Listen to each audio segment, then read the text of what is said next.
cool little 60 piece. That's only the neck though. Last night a bitch nigga shot a real nigga, but we don't make no diss records, we just deal with it. Plus I be going through a lot, I never talk about it, and they using nigga songs in court, so I can't talk about it. Rap niggas think I'm dumb, like I don't see the play. I let them think they got the ups, then get them out the way. On FaceTime, my brother telling me he shot my mama, telling me to chill, but I know he seen that nigga face. But that's enough about that part. Talking about respect, well it's a must about that part. Playing with my money, well then it's up about that part. Cause when it's time to play ball, don't give a fuck about that part. They know I'm that nigga when they see me. Her man crush been a hater and her little brother won't beat me. Her friend been on my dick since I was passing out CDs. Her baby daddy a mark and her boyfriend probably a weenie. 3,300 on my book bag. Left some niggas in the past, but I don't look back. Shit kinda different, I ain't the man that I was. I seen death in too many forms and I ain't never really shook that. Don't let him rock you to sleep, true colors better believe him. I know that God got me, but I be riding with my reaper.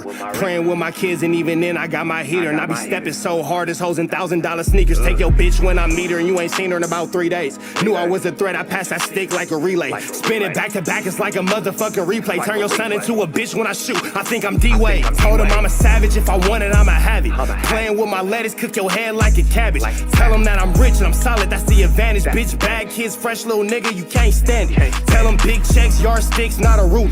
All I smoke is ops and I don't never smoke a hookah. Looking for a blessing that's worth of Jesus and Judas. Tell them niggas game 6, my whole team full of shooters. I slide on a nigga like a motherfucking flip-flop. Pressure on your homie and I promise he a flip-flop. Talking that wooty-woo, something. I know the police listen, so I ain't really saying nothing. I know these niggas envy, they can't manage how they feel.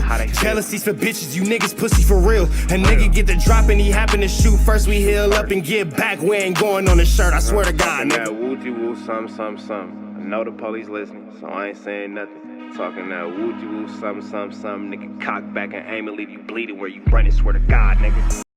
What's the deal, y'all? We're Trap News 10 and Trap News Network. Back in the same, like cracking the same here at 10. Trap News Network. It's that good news you can use. That good knowledge though. You ain't finna get nobody's college though. Tap in with the tap in to make sure you're in fact tapped in with that good tap in. We ain't finna hold y'all too long, man. ADAM22 got pressed by Kingpill yesterday after he set Kingpill up for failure. We finna jump into this content. Without further ado, let's get into it. Let's go. We did on the No Jumper show last night. Had a very nice podcast. At one point, Kingpill. Let's just describe Kingpill's mannerisms throughout this podcast. He was allegedly high, and so now here come the Kingpill slander. Now here comes the Kingpill slander. ADAM22 is finna go crazy and disrespect Kingpill. He's high, he's on this, he's on that. Here comes the discredit on shrooms. So that certainly was a different version of Kingpill than we've ever gotten before. And very appropriate timing, let's be real. What, are you adding that to the story or something? Nah, literally, as I just posted it on fucking No Jumper, I guess the last video uploaded is the Kingpill video where he got the thumb drop. Because he knows that we're talking about him right now. What'd he say? I gotta see what he said. Man, Kingpill, boy. Let's see where this goes. Okay, so what? He posted a reel. Adam almost got effed over. Cheap prick. Wow, this guy is such a lunatic. All right, well, anyway, we're going to get into this. So basically... Now he's a lunatic. Now the slander begins. Kingpill was not his usual self. He was a very fun version of himself the first 2 times that we had him on the podcast. This time he came on the podcast, it was weird. He was quiet. He said he was on mushrooms. He was just silent, sitting in this chair, whatever. As the podcast goes, and he's being annoying, too, because he was saying how... he didn't like the topics, and I'm kind of like, that might be like the most inaccurate thing you could possibly say in that moment, because the topics were actually fire. We had really, really, really good topics. Obviously, a lot of tragedies, but we had very, very important things to discuss. And so he's complaining about the topics. It's kind of weird. And so one topic that just popped into my head, and people on the Reddit and everything are trying to frame this as if I was like really trying to set up an Aunt Jefe Kingpill. Definitely, we're trying to set up a young Aunt Jefe Kingpill squabbly wobbly, but we're gonna hold on to that for a second. Beef, which is not actually my intent there. Hello, Julius, how you doing? That was not really my intent, but I asked and I mentioned. It wasn't your intent, but it's what you it's what you did. It was definitely your intention. Kingpill, you censored some of the disses out of your song.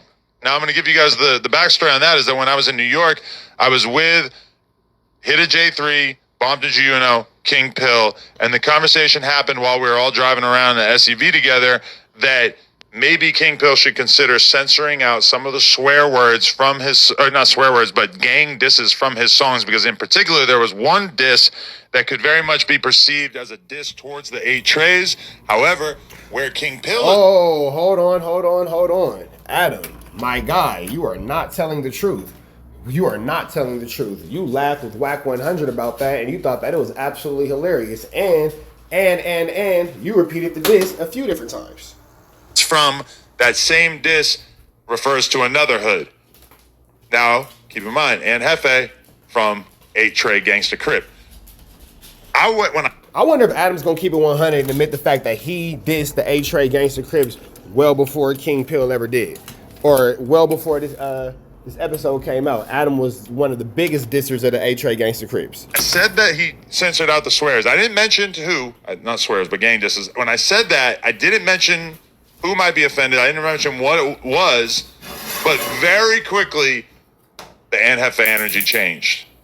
And there's a clip, it's on the No Jumper Instagram, in which you could see Jefe kind of turning up, not being super disrespectful to Kingpill. No, and Jefe looked at you first like, bro, what's your problem? Why would you even mention this, and why would you bring this up? And then he turned to Kingpill. But let the record reflect, Young and Jefe looked at you like, what the hell is your problem, before any of that. You was the first one he looked at crazy. But making it clear that he don't mess with that that's not cool, etc. Everybody saw it, and then it got very, very, very awkward sitting on this couch, because you have Kingpill reading the chat, you have Jefe reading the chat. They're both facing directly towards the chat and are 100% paying attention to it, reading it, and the chat is going off on Kingpill. You ducked it. You tucked your shit. Man, bro. Nah, dude. I don't like Kingpill, but I don't like how Adam is trying to make this look like Kingpill is a problem when Adam is clearly the problem in this situation. I don't like how Adam is doing Kingpill in this situation, bro. At all. I don't care for it. Now, everybody gonna say what they want to say. It's not a secret that I don't like Kingpill at all, but bro don't deserve this at all. And again, the No Jumper curse, bro. Everybody who go over there end up getting SHIT'd on, bro, every time. Kingpill, you the newest victim. You's a bitch, you's a pussy, you just ranked it, like, etc. You just, everybody going there on Kingpill, basically clowning him. A few, maybe 5% acting like Jefe kind of a bully or whatever. But the overwhelming narrative was, Kingpill, you just tucked your dick between your legs. Anyway, we come to the end of the podcast. And I even noticed... And now Adam is mad talking bad about Kingpill because the video of Kingpill marking him out just came out. So now he's talking bad about Kingpill, and everything that you saying about Kingpill, you would never say to his face. Come on, Adam, you gotta pick your balls up, bro. Press something, bro. Like, at least get cracking on at least one thing, bro. You feel me? Get cracking on at least one thing. Like, all this super talking tough when everybody gone and all this kind of stuff. You as a grown man, you gotta be past doing that. Like, at what point are you sick of being like that? And Jefe kind of trying to, like, be a little cool to Kingpill after that, like, kind of saying, like, a few things to him. But for the most part, they didn't really interact. For the rest of the podcast, and Kingpill went silent. He barely said a word for the entire rest of the podcast. Ed did try to be chill, though. There's a couple times he would, like, respond to what he said in a chill way. And to be fair, I kind of feel like we saw a little bit of a different version of Aunt Jefe yesterday because of the fact that he came in... No lean, notably. Just got in a car accident, or just got a flat tire in his car. And it just felt like we were kind of feeling like a degree of aggression from Aunt Jefe that we hadn't really seen. Like, even when him and Munchie got into like a weird argument about like who's the most violent race, or if black people are bad for each other in society or some shit like that. Like, the level that relatively simple argument got to was like kind of intense. Like, it kind of ratcheted up the aggression to a degree that I wasn't really expecting. Either way, dumb for even like responding to it. Yeah, that got kind of intense too. Either way, podcast ends, and I think everybody's thinking in the back of their head, we got to get these guys out of here in a timely fashion and in a way where nobody has any interaction, whatever. So what's up? So we finish up stuff here. We go out there. As I walk out there, I see that Aunt Jefe is already kind of dipping. and that Munchie's like damn near out the door, and the Pomona Boys and King. Bro, but here go the thing though. Like, you play with this man in the most disrespectful fashion, bro. You play with this man in the most disrespectful fashion, and you did your best, your absolute best, to humiliate this nigga. You did your absolute best to make sure that he looked stupid. Make sure he looked like a complete clown, bro. So yeah, Kingpill's probably not too high on the ADAM22 being his most favorite people right now. You know what I'm saying? But we gonna get into that into the next video. We up out here to the next. We up out here to, you know what? Let me see this real quick. Hold on. Bill are the only ones left, right? No big deal. I'm like, okay, cool. They got out smoothly. That's good. I go. I'm hungry as hell. Start heating up my meal in the microwave. As I'm heating up the meal in the microwave, Kingpill comes over to me, and he says, yo, what's up with the money for the episode? Because I had actually told Kingpill, I was like, listen, like, I want to try you out consistently on the Tuesday show. He said, all right, but bro, I'm broke, so I need money. Like, you know, are you going to be able to pay me? I said, okay, cool. We'll be able to give you a little bit of money for appearing on here or whatever. But here's the thing, too. Now, I'm going to go to the next video on this, but don't nobody get paid that much to be on No Jumper. Adam was talking crazy about T-Rail. They get about $200 to be on that show. They get about $200 to be on that show, if that. And, I mean, if you up there 5 days a week, that's a 1,000-hour week. That ain't bad, but you got to work for your work. You feel me? It's not like they just over there giving out big chili pots. You feel me? So, when Adam had made that comment about T-Rail and wanted to be funny about T-Rail and the 7,000 and all that, No Jumper's not making people millionaires. Nobody's going over there because they're getting this crazy amount of money, this just dramatic life-changing money and anything like that. You get your twos and fews and that's it. You feel me? But I ain't saying nothing wrong with the twos and fews, but the twos and fews are the twos and fews. We up out here to the next one, though. Y'all know the deal. As always, it's red dots to the left. Y'all know the rest. Free Avenue Angel till he's free. The slander campaign of Kingpill, No Jumper, is beginning now. We up out here to the next one, man. Red dots to the left. Y'all know the rest. Free Avenue Angel till he's free. We go.